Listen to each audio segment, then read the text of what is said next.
அஸ்ஸலாமு அலைக்கும் ஃப்ரெண்ட்ஸ். இன்றைக்கி நம்ம என்ன பார்க்க போகிறோம்னா ஆட்டுக்கால் குழம்பு தான் பார்க்க போகிறோம். அதுக்கு நம்ம என்னென்ன பண்ண போகிறோம்னா ரெண்டு வெங்காயம் வெட்டிக்கோங்க. அதுக்கப்புறமா 3 தக்காளி, கொஞ்சம் கொத்தமல்லி, கொஞ்சம் புதினா எடுத்துக்கலாம்.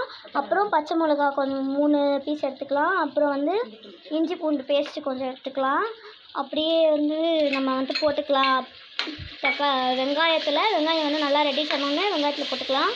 அப்புறம் மிளகா பொடி 2 டீஸ்பூன், கரம் மசாலா கொஞ்சம், உப்பு தேவையான அளவு, மஞ்சத்தூள் தேவையான அளவு எடுத்துக்கிட்டு போட்டுக்கலாம். அப்புறமா தேங்காய் அப்படியே நல்லா தண்ணி ஊற்றி அரைச்சி வச்சுக்கலாம். இதுதாங்க ஆட்டுக்கால். நல்லா குண்டு குண்டாக இருக்குது பாருங்கள், சூப்பராக இருக்கும். செஞ்சு பார்க்கலாம், வாங்க பார்க்கலாம் எப்படி செய்கிறதுன்னு.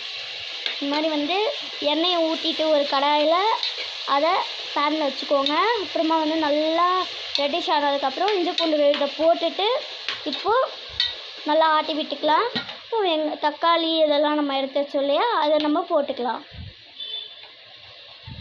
இந்த மாதிரி ஒரு 2 வாட்டி 3 வாட்டி ஆட்டி விட்டுக்கோங்க. கொஞ்சம் நல்லாவே ஃப்ரை ஆகட்டும் எண்ணெயில். இப்போ நம்ம என்ன பண்ணலாம்னா நம்ம எடுத்து வச்ச மசாலாஸ் எல்லாத்தையும் கொட்டிக்கலாம்.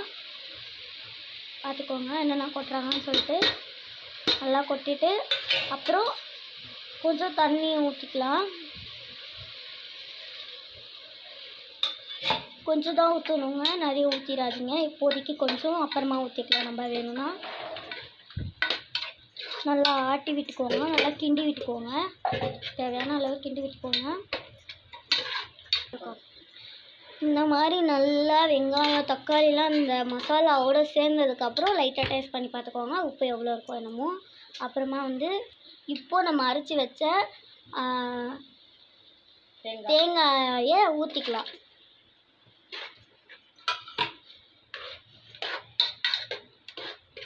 ஊற்றிட்டு நல்லா ஆட்டிக்கோங்க. அப்புறம் நம்ம ஆட்டுக்காலை நல்லா அப்படியே போட்டுடலாம்.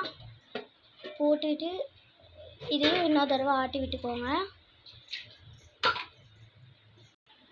தண்ணி 2 கிளாஸ் தண்ணி ஊற்றிக்கோங்க.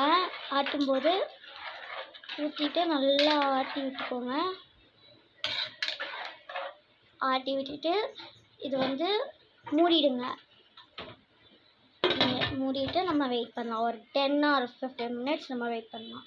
ஒரு விசில் வர வரைக்கும் வெயிட் பண்ணி ஆஃப் பண்ணிக்கலாம். ரைஸ் பாருங்கள், எங்கள் அம்மா ரைஸ் ஏற்கனவே செஞ்சு வச்சுட்டாங்க.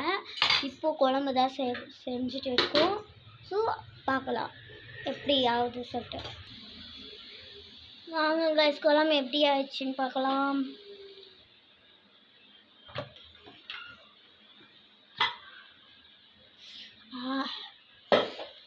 சூப்பர்.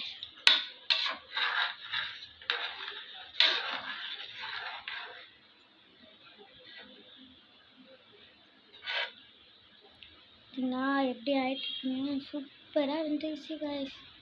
இப்போது இதை சர்வ் பண்ணிங்கன்னா உண்மையிலே சொல்கிறேன், உங்கள் பசங்க விட்டு வைக்க மாட்டாங்க. அவ்வளோ சுவையாக இருக்கும். எல்லாத்தையும் சாப்பிட்ருவாங்க. கேட்டு வாங்கி சாப்பிடுவாங்க. இதை ஒரு வாட்டியாவது செஞ்சு பாருங்கள்.